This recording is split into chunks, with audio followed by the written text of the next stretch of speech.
दोस्तों, आज की वीडियो देख के आपको बड़ा मज़ा आने वाला है। ये कहानी एक इंसान की है। चलिए मैं आपको उसकी ज़ुबानी सुना देता हूँ। गांव के एक लड़के में भूत आ जाता था और उसको बहुत तकलीफ़ होती थी, जिसकी वजह से उसके घर वाले बहुत ख्याल करते थे उसका। वो जो भी बोलता था फ़ौरन ही वो चीज़ उसको मिल जाया करती थी। उसकी ये अयाशियाँ देख के मैंने सोचा क्यों ना भूत वाला ड्रामा किया जाए। तो अपने इस शैतानी अमल को अमली जामा पहनाने के लिए मैं गांव के बाहर एक जंगल में गया। मैंने सोचा था कि जंगल में जाके चीखूंगा और बेहोश होने की एक्टिंग करूंगा, फिर तो बस सब ये समझेंगे कि इसको भी साया हो गया है। जंगल के अंदर में गया। अब चारों तरफ पेड़ थे और मैं जाके किसी एक पेड़ के नीचे बैठ गया। अब मैं जहाँ पे बैठा था वहाँ पे ढेर सारे पत्थर पड़े हुए थे। अब मैंने पत्थर उठा के यूं ही यहाँ वहाँ फेंकने लगा। जैसे ही मैंने एक पत्थर फेंका, सामने जाके एक पेड़ पे शहद की मक्खियों का छित्ता था और वहाँ पे जाके शहद की मक्खियों के छित्ते पे जा लगा पत्थर। अब वो मक्खियाँ उठी और उड़ी और मेरी तरफ भागी, मेरी तरफ आने लगी। अब मैं अकेला था और मेरे सामने शहद की मक्खियों का पूरा टोला था। आंख, कान, नाक, मतलब हर जगह काटा। मेरा मुंह जो है सूज गया था।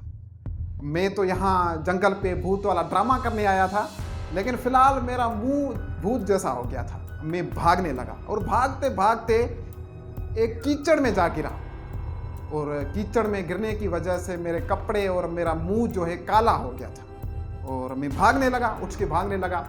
अब भागते भागते जब गांव करीब पहुंचा तो वहाँ पे कुछ लड़के खड़े। उन्होंने मेरी तरफ देखा और वो ये सोचने लगे कि ये कौन सी मखलूक हमारे तरफ आ रही है, और वो भी डर के मारे भागने लगे। और मैं, अब वो मेरे आगे थे और मैं उनके पीछे था। अब भागते भागते वो अपने घर में चले गए और मैं अपने घर में अंदर घुस गया। जब मैं घर के अंदर आया तो मेरे घर वाले देख के ये बोलने लगे कि ये क्या चीज़ हमारे घर में घुस आई है। उन्होंने फ़ौरन से कपड़ा उठाया, मेरे ऊपर डाला और डंडे से मुझे पीटने लगे। अब जब पीट रहे थे मैं चीखा, चिल्लाया, रुको रुको, मैं शादाब हूँ, मेरी बात सुनो। तो अचानक से मेरी आवाज़ सुन के रुक गए। कपड़ा हटाया, डॉक्टर को बुलाया। डॉक्टर ने इंजेक्शन मारी, दवाई वगैरह दी। बहरहाल में कुछ दिन के अंदर ठीक हो गया। अब मैंने सोचा कि अब भूत वाला ड्रामा किया था। एक दिन घर के सहन में चारपाई लगा के मैं बैठा था। अब वहाँ पे बैठ के, शाम का टाइम था, वहाँ पे बैठ के मैंने अजीब अजीब सी आवाज़ें निकालना शुरू कर दी और मुंह टेढ़ा मेढ़ा करने लगा। अब मेरे सामने एक और चारपाई पड़ी थी जहाँ पे दादी बैठी थी मेरी। अब वो मुझे देख के जो है मेरी नकल करने लगी। उसने भी टेढ़े मेढ़े मुंह बनाना शुरू कर दिया। अब जिस उसको देख के मुझे हंसी तो बड़ी आ रही थी, लेकिन मैंने खुद को कंट्रोल किया और उसके बाद मैंने अपनी हंसी को रोक के एक ऊंची आवाज़ में मैं बोला, अबे ओ चिड़िया। मैं बुढ़िया को चिड़िया बोल के गया था गलती में, तो उसको ठीक करने के बाद मैं दोबारा बोला, अबे ओ चिड़िया, बुढ़िया क्यों अपनी मौत को आवाज़ दे रही है? तू जानती नहीं है मैं कौन हूँ?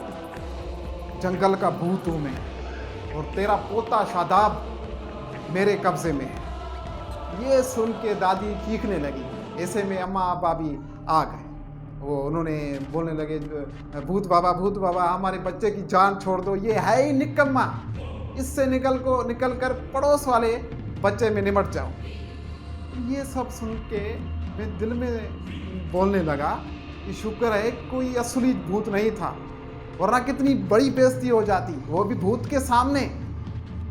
उसके बाद मैंने उनको डराया, धमकाया और इस बात पे राज़ी किया कि जो मैं बोलूँगा आप लोगों को वो करना होगा, नहीं तो आपके बेटे शादाब की कोई खैर नहीं। और सब घर वाले इस बात पे राज़ी हो गए, ठीक है हम कर लेंगे। उसके बाद मुझे अच्छे अच्छे खाने मिलने लगे। मैं जो बोलता था वो फ़ौरन से हो जाता था।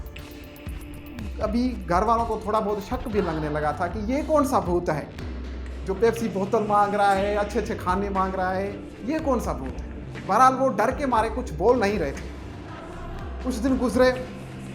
एक दिन मैंने सोचा कि अब आखिरी ड्रामा करके फिर तौबा कर लूँगा। अब मैंने चारपाई पे बैठ के मखसूस अंदाज में अजीब अजीब आवाज़ें निकालना शुरू कर दी और टेढ़े मेढ़े मुंह बनाना शुरू कर दिया। अब अम्मा अब्बा भागते हुए आए। पहली फुर्सत में दादी भाग गई। उसके बाद अम्मा अब्बा भागते आए और हाथ जोड़े और बोला, जुन बाबा अब क्या चाहिए आपको? तो मैंने बोला, अभी मुझे साइकिल दो, साइकिल लेके दो मुझे। तो ऐसे में अम्मा अब्बा बोलने लगे कि हम बहुत गरीब हैं, इतने में हमारे पास पैसे नहीं है, साइकिल कहाँ से खरीदेंगे, ये वो। अब भैया ऐसे में मैंने पूरे घर में उछल कूद कर दी। कभी वहाँ कूदता, कभी वहाँ कूदता। वो कूद कूद के बेहोश हो जाता, बेहोश होने की एक्टिंग करता। ऐसा फील करवा रहा था अपने घर वालों को जैसे शादाब को बड़ी तकलीफ हो रही है। लेकिन भैया ऐसे में अब्बा को पता नहीं कहाँ से ये ख्याल आ गया और अब्बा बोलने लगे कि ये नकली भूत है, ये असली भूत नहीं है, ये नकली भूत है। क्योंकि असली भूत जब इंसान के अंदर आ जाता है तो इंसान बेहोश हो जाता है। उसके बाद जब इंसान को होश आता है तो वो इंसान एक टांग पे खड़ा होके नाचने लगता है। अब उसके बाद अब्बा ने अम्मा को आंख मार दी। मैंने तो ये सुना तो नहीं था पहले कि ऐसा होता है, पहले एक टांग में नाचते हैं लोग जिसको भूत हो जाता है। मैंने कभी सुना तो नहीं था, लेकिन फिर भी मैंने यकीन कर लिया, अब्बा थोड़ी ना झूठ बोलेंगे। अब उसके बाद में भी एक टांग पे खड़े होके नाचने लगा और नाचते थोड़ी देर बाद भैया एक जूता आके इधर झटैक हो गया और मेरा नाक की जो हड्डी थी वो टूट गई। और उसके बाद जो हुआ वो अल्फाज में बयान नहीं कर सकता, क्योंकि मेरे दांत जो थे वो बहुत ज़्यादा टूट गए थे और कुछ मैं बोल नहीं पा रहा था। मुझे उम्मीद है कि आपको ये कहानी ज़रूर पसंद आई होगी। इस तरह की और कहानियाँ सुनने के लिए मेरे इस चैनल को ज़रूर सब्सक्राइब करना। मैं मिलता हूँ आपसे अगली वीडियो में। Thank you so much and good bye.